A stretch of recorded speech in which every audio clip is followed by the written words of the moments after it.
अस्सलाम वालेकुम प्यारे बच्चों। ब्राउन मुंबई महानगर पालिका शिक्षण विभाग MCGM ऑनलाइन वर्चुअल क्लास में आप सभी का इस्तकबाल है, स्वागत है।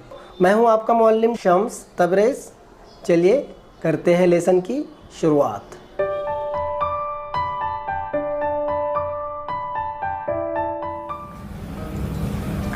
चलिए बच्चों करते हैं शुरू आज का हमारा सेशन। हिंदी लोकवाणी 10वीं कक्षा के लिए, माध्यम उर्दू, विषय हिंदी, कक्षा 10वीं, पाठ है आज मुकदमा, इकाई दूसरी इकाई का तीसरा अध्याय मुकदमा आज हम पढ़ने वाले हैं। देखते हैं आज अदालत में कौन आया है कटघरे में। ठीक है, चलिए करते हैं शुरू। मैं हूँ आपका टीचर, आप लोग तो जानते ही हैं, शम्स तबरेज़। चलिए बढ़ते हैं आगे। बच्चों सबसे पहले आपको यहाँ पर जो BMC VTC उर्दू दिख रहा है उसके सामने आपको रेड कलर में सब्सक्राइब का बटन दिख रहा है। सबसे पहले आपको सब्सक्राइब के बटन पर क्लिक करना है ताकि चैनल सब्सक्राइब हो जाए और जितने वीडियो हम अपलोड करें वो आपको फ़ौरन मिल जाए। इस तरह सब्सक्राइब कर लीजिए, ठीक है। और उसके आगे जो बेल आइकन है, देखिए दिख रहा है आपको, हाँ ये वाला, तो इस पर भी क्लिक कर दीजिए और ऐसी नोटिफिकेशन आएंगी तो इसको ऑन कर दीजिए, बराबर। तो ये बेल आइकन भी क्लिक हो गया। अब आपको करना क्या है, डिस्क्रिप्शन में जाना है, ये रहा डिस्क्रिप्शन, यहाँ पर क्लिक करना है। क्लिक करने के बाद आपको इस तरह से इम्पॉर्टेंट क्वेश्चन यहाँ पर दिखाई दे रहे हैं। दिख रहा है आपको इम्पॉर्टेंट क्वेश्चन।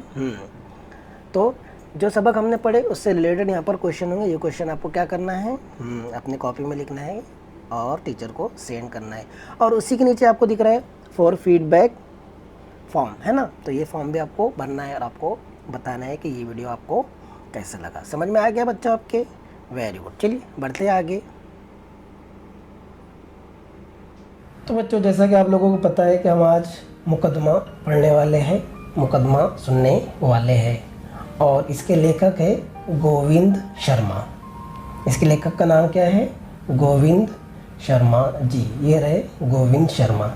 इनका जन्म हुआ 1946, संग्रिया, राजस्थान।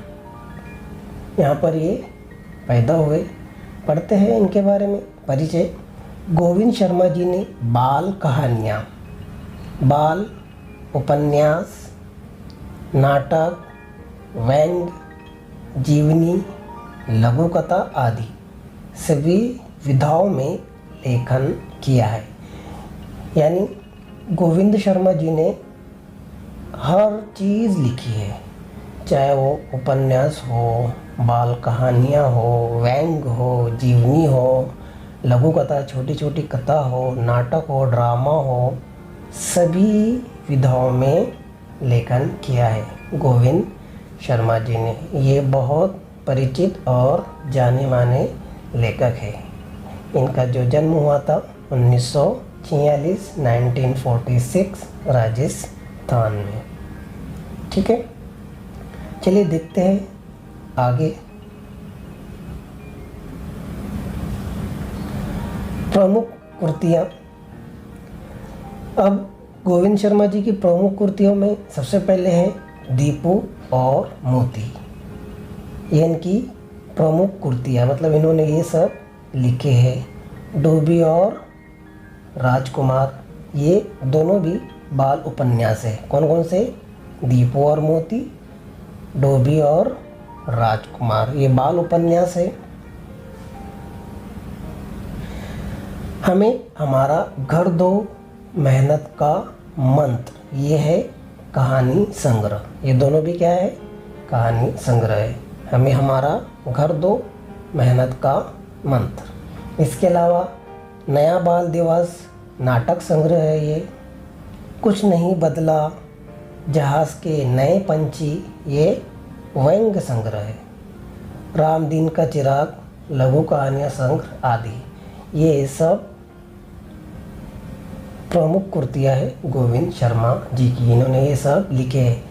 ये सिर्फ एक उदाहरण है यहाँ पर दिया हुआ है, लेकिन इसके अलावा भी गोविंद शर्मा जी ने बहुत सारी चीज़ें लिखी हुई है। अगर आप गूगल सर्च करेंगे गोविंद शर्मा जी की बुक्स तो आपको मिल जाएगा। ठीक है, ये थी इनकी प्रमुख कृतियाँ। बढ़ते हैं आगे।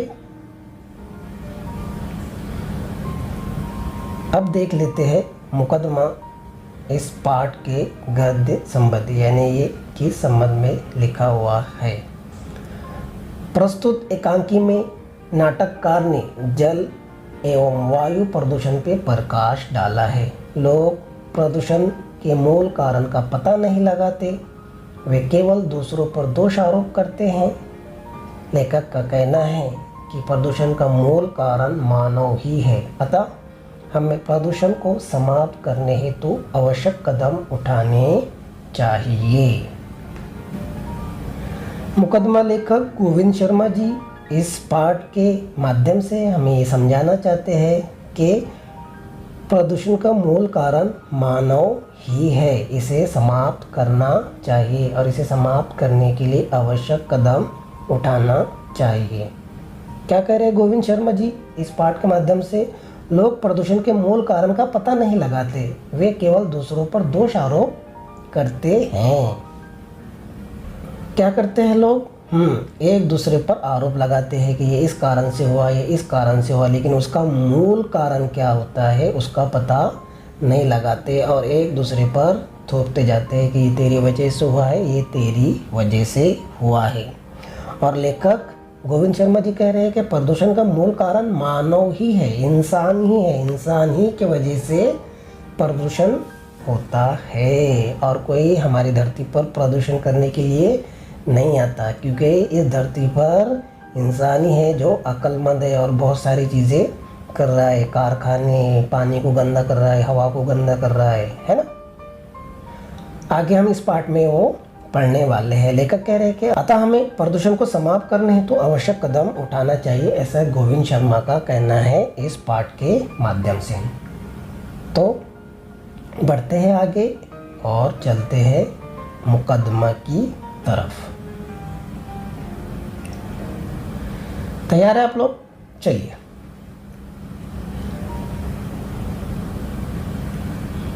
पात्र: महाराज, मंत्री, हवा, पानी और कुछ लोग, ये तमाम इसके पात्र हैं। मुकदमा गोविंद शर्मा जी ने लिखा है और ये एक नाटक के रूप में है। नाटक के रूप में हम इसको पढ़ने वाले हैं। महाराज है, मंत्री, हवा, पानी और कुछ लोग जो है इसके पात्र है, इसमें ये पात्र निभाने वाले हैं।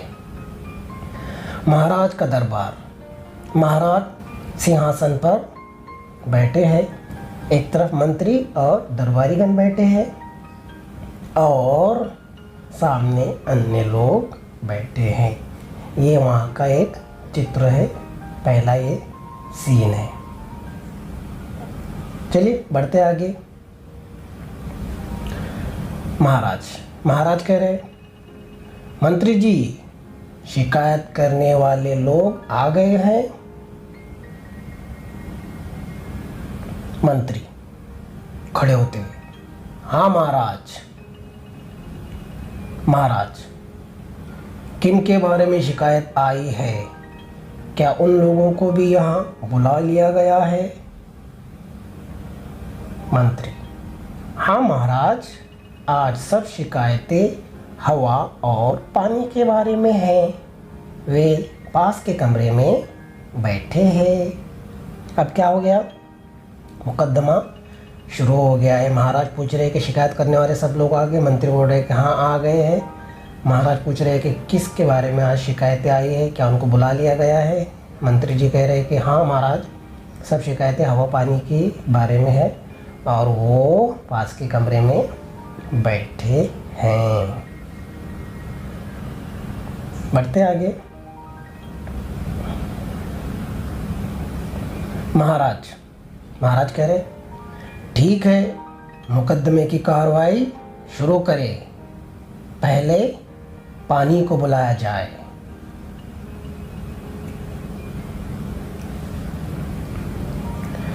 मंत्री इशारा करते हैं। भीगे कपड़े पहने एक लड़का हाजिर होता है। उसके कपड़ों के भीतर छिपे टेप रिकॉर्डर से पानी के बहने की कलकल आवाज़ सुनाई दे रही है। अब पानी की तो आवाज़ आती नहीं है, मतलब पानी की तो ज़बान है नहीं, पानी बोलता नहीं है, लेकिन ये एक नाटक है, इसके लिए हम ये नाटक यहाँ पर कर रहे हैं, ड्रामा कर रहे हैं। ओके, चलिए। पानी। महाराज की जय हो। महाराज कह रहे हैं, महाराज पानी, तुमसे इन लोगों की शिकायत है। यदि शिकायत सच साबित हो गई तो तुम्हें राज्य के कानून के अनुसार दंडित किया जाएगा। पानी। महाराज, मुझे नहीं मालूम कि ये लोग मुझसे क्यों नाराज़ हैं। मैं एकदम निर्मल हूँ महाराज। अब पानी जो है हाजिर हो गया है। हाजिर होकर महाराज की जय किया है। महाराज ने उससे कहा कि अगर तेरी शिकायत सही साबित होती है, तेरे पर जो शिकायत लगी अगर वो सही साबित होती है तो राज्य के कानून के अनुसार दंडित किया जाएगा। तो पानी कह रहा है, मुझे पता नहीं महाराज कि क्यों मुझसे ये लोग नाराज़ है, मैं तो एकदम निर्मल हूँ।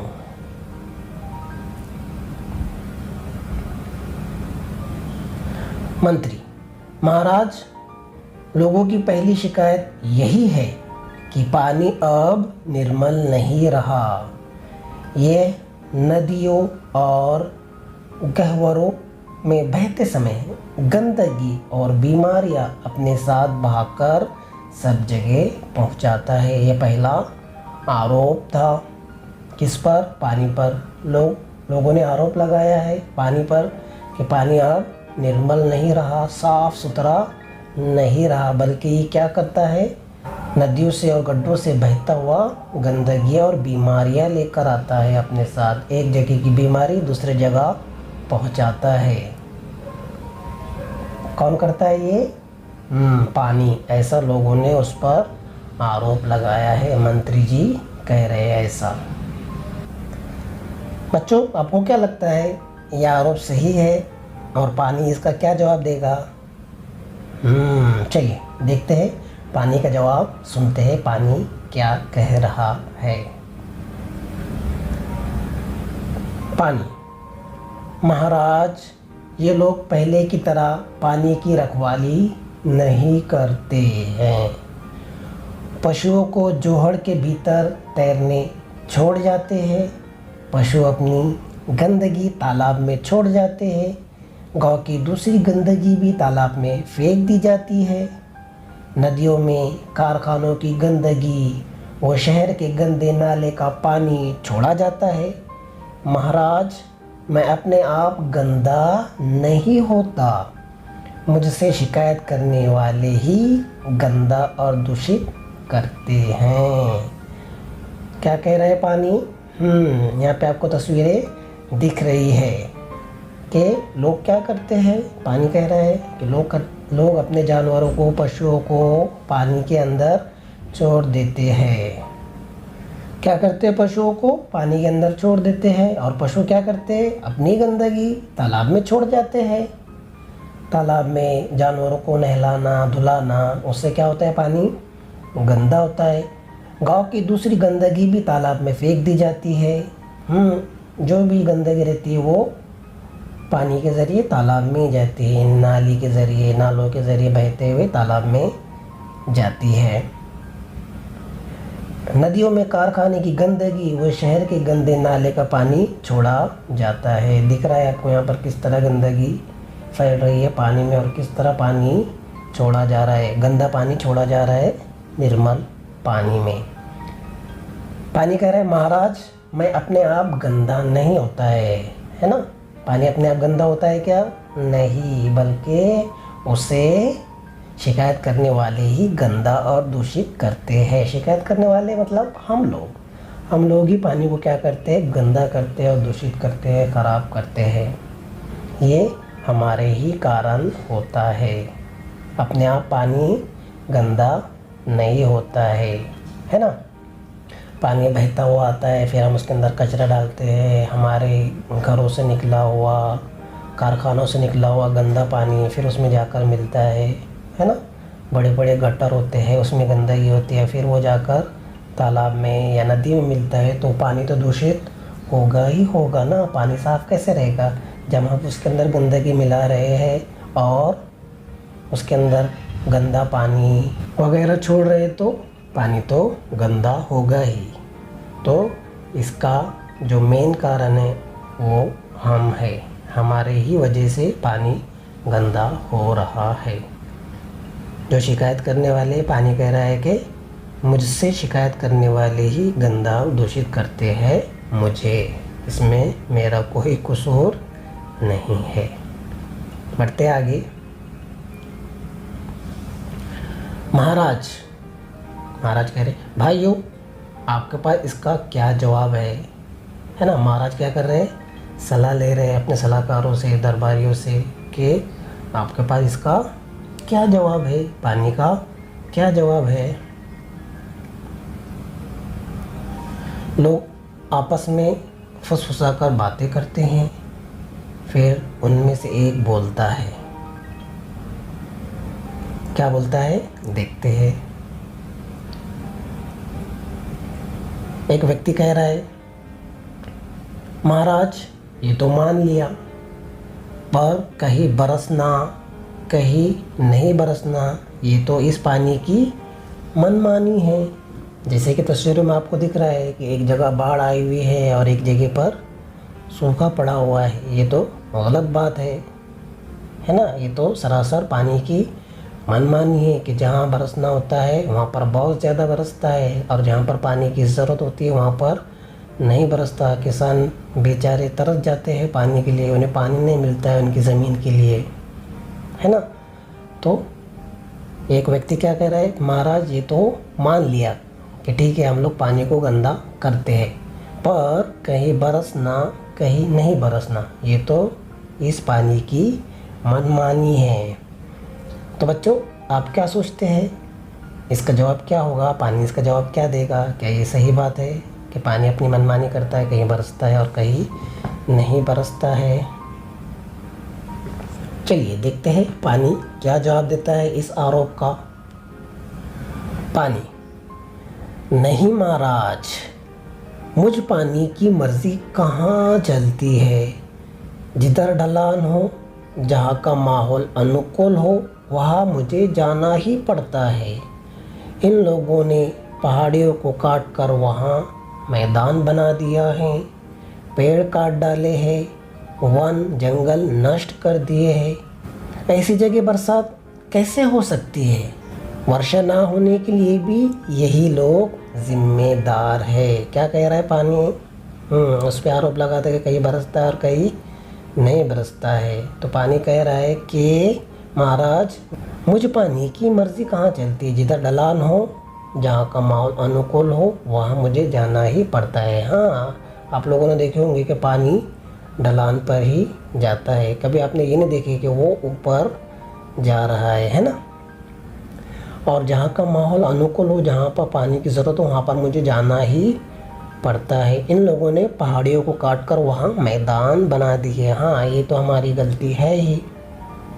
हमने क्या किए, हमारे फ़ायदे के लिए, है ना, कितने सारे रोड बन रहे हैं और रोड में क्या यूज़ होता है, सीमेंट और पत्थर, है ना। तो पत्थर कहाँ से आ रहे हैं, पत्थर कहाँ से आ रहे हैं ये, हाँ, पहाड़ों को काट कर ही पत्थर आ रहे हैं, उसी से हमारे रोड बन रहे हैं। इसके अलावा क्या कर रहे हैं लोग, पहाड़ों को काट कर मैदान बना रहे हैं और वहाँ पर अपने घर बना रहे हैं। अगर हम हमारी मुंबई की मिसाल ले लो, तो मुंबई पहले 7 हिस्सों में था, लेकिन अब उसको भर भर के एक कर दिए है। इस तरह हो गया है। तो यहाँ पर भी पानी की कोई गलती नज़र नहीं आ रही है, बल्कि जो लोग शिकायत करने वाले हैं उसके खिलाफ वही लोग इसके जिम्मेदार है, ऐसा पानी कह रहा है। बढ़ते आगे, देखते हैं अगला आरोप। दूसरा व्यक्ति कह रहा है, अधिक वर्षा के लिए कौन जिम्मेदार है? बहुत ज़्यादा वर्षा के लिए, बहुत ज़्यादा बारिश के लिए कौन जिम्मेदार है ना? बारिश तो तू ही है ना, पानी तो तू ही बरसता है, तो ही जिम्मेदार होगा। आपको क्या लगता है बच्चों कि अधिक वर्षा के लिए कौन जिम्मेदार है? देखते हैं पानी का जवाब।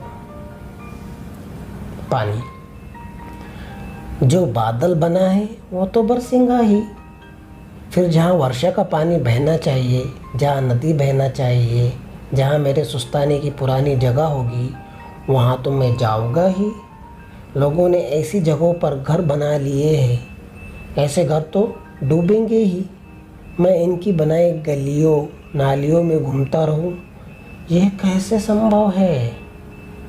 क्या कह रहा है पानी इसके जवाब में कि अधिक वर्षा के लिए कौन जिम्मेदार है? तो पानी कह रहा है कि अब बादल बना है तो बरसेगा ही, बराबर ना। फिर जहाँ वर्षा का पानी बहना चाहिए, जहाँ नदी बहना चाहिए, जहाँ मेरी सुस्ताने जगह है, जहाँ मैं धीरे धीरे बहता हूँ, वहाँ पर तो मैं बहूँगा, बराबर ना।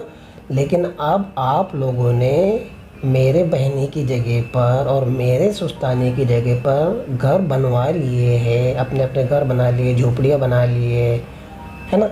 तो फिर मैं कहाँ से बहूँगा बताइए मेरे को? मुझे बहने के लिए तो जगह चाहिए, जो मेरी जगह है मैं तो वहाँ बहूँगा। और पानी क्या है, अपना रास्ता ढूंढ लेता है, उसे कोई रोक नहीं सकता। और पानी कह रहा है कि मैं तुम्हारे गलियों में और तुम्हारे बनाए हुए नालियों में घूमूं, ऐसा तो संभव नहीं है, ऐसा तो हो ही नहीं सकता। मेरी बहने की जो जगह है वहाँ पर तुम लोगों ने घर बना लिए, इसके भी जिम्मेदार तुम लोग ही हो। जो मेरे खिलाफ शिकायत कर रहे हैं वही लोग जिम्मेदार है अधिक वर्षा के लिए और बाढ़ के लिए। बढ़ते हैं आगे। बच्चों समझ में आ रहा है ना आपके? लोग फिर आपस में बात करते हैं। क्या कर रहे हैं लोग? फिर आपस में बातचीत कर रहे हैं। अब तीसरा आदमी क्या कह रहा है देखिए। तीसरा, महाराज, हमारा गांव सदियों से ऊंची जगह पर बसा हुआ है, हमने नीची जगहों पर कोई घर नहीं बनाया है, फिर भी इस बार हमारा गांव बाढ़ का शिकार हुआ है। महाराज, पानी पागल हाथी की तरह चलता है, आंखें मूंद कर चलता है। क्या कह रहा है तीसरा आदमी? हमारा गांव सदियों से ऊंची पहाड़ियों पर ही है, लेकिन वहाँ पर भी क्या हो गई? इस बार बाढ़ आ गई है। तीसरा आदमी कह रहा है कि महाराज, ये पानी जो है पागल हाथी की तरह, पागल हाथी देखे आप लोगों ने? हाँ, वीडियो वगैरह उसका देखे होंगे। पागल हाथी ऐसा होता है जो सामने आता है सबको तोड़ता हुआ चला जाता है, आंखें मूंद कर चलता है, ये आंखें बंद करके चलता है पानी।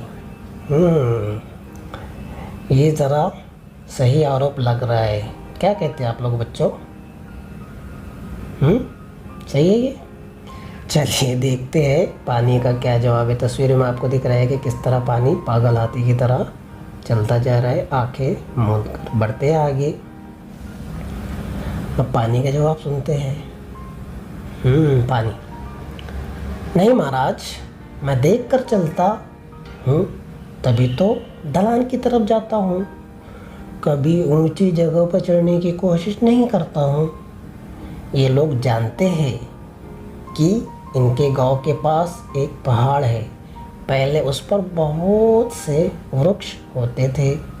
पहाड़ से उतरते समय मैं वृक्षों के बीच में से होकर धीरे धीरे आता था और सीधे पानी के रास्ते यानी नदी नाले में बहता था।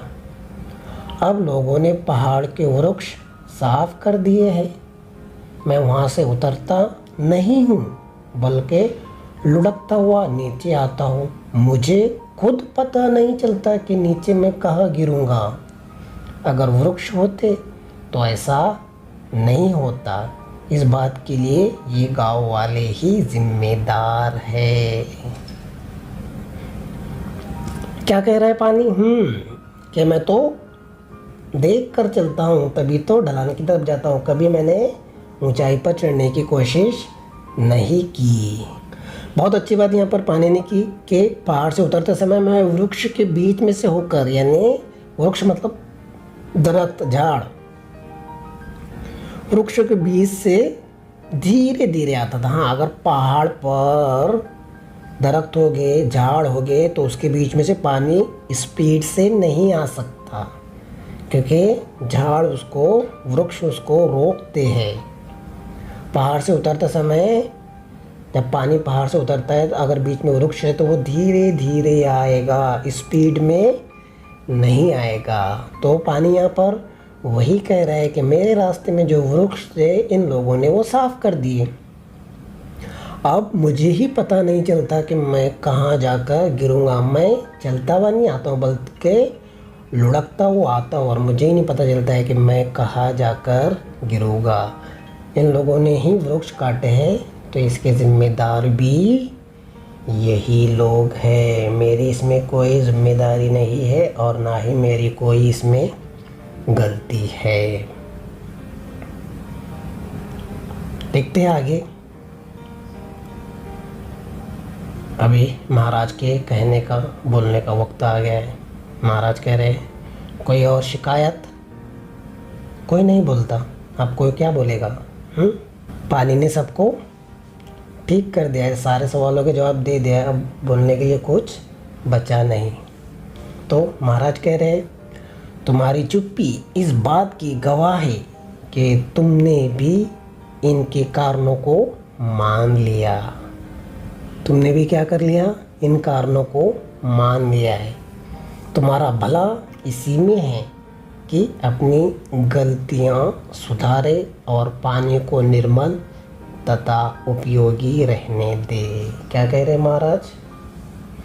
पानी को निर्मल और उपयोगी रहने दे। आप लोगों ने उसकी कारणों को मान लिया, इसका मतलब आप लोग समझ गए हैं कि गलती यहाँ पर किसकी है। तो बच्चों मुझे बताओ, यहाँ पर गलती किसकी है? क्लियर एकदम, मुकदमा एकदम क्लियर है। पानी क्या है? दोषी नहीं है, बल्कि उस पर लगाए गए सारे आरोप बेबुनियाद है, और जिसने आरोप लगाया है वही आरोपी है, वही उसका जिम्मेदार है। पानी जिम्मेदार नहीं है, बल्कि हम लोग जिम्मेदार है। पानी का इस्तेमाल करने वाले जिम्मेदार है। तो महाराज कह रहे हैं कि अपनी गलतियां सुधारो और पानी को निर्मल तथा उपयोगी रहने दो। कहने का मतलब ये है कि दरख्तों को मत काटिए। दरख्त जो है हमारे लिए बहुत ज़रूरी है। पहाड़ों के दरख्त ना काटे, ऐसे भी दरख्त नहीं काटना चाहिए। इसके अलावा अपने पशु पक्षियों को, अपने पशुओं को, अपने जानवरों को पानी के अंदर नहलाने के लिए ना छोड़े, उसमें गंदगी ना होने दे। और अपने गांव की, अपने शहर की गंदगी तालाब में, पानी में ना डाले। अपना निकला हुआ गंदा पानी निर्मल स्वच्छ पानी में ना छोड़े। महाराज ऐसा कह रहे हैं। तो बच्चों, ये थी मुकदमे की पहली कार्रवाई, जो कि थी पानी के बारे में। और दूसरा आरोपी जो है वो हवा है। यहाँ पर हमारे पास वक्त की कमी है। वक्त की कमी के कारण हम हवा पर मुकदमा अगले वीडियो में चलाएंगे। तो बच्चों, मुझे उम्मीद है आपको ये वीडियो पसंद आया होगा। वीडियो पसंद आया तो वीडियो को लाइक कीजिए, शेयर कीजिए अपने दोस्तों के साथ, और चैनल को सब्सक्राइब नहीं किया है तो चैनल को सब्सक्राइब कर लीजिए। बच्चों, आज की वीडियो में बस इतना ही। मिलते हैं बहुत जल्द मुकदमे के अगले पार्ट में। तब तक के लिए टेक केयर, बाय बाय। तो बच्चों, मुझे उम्मीद है आपको आज का लेसन पसंद आया होगा। आज की वीडियो में बस इतना ही। मिलते हैं हम नेक्स्ट वीडियो में। तब तक के लिए अल्लाह हाफिज़।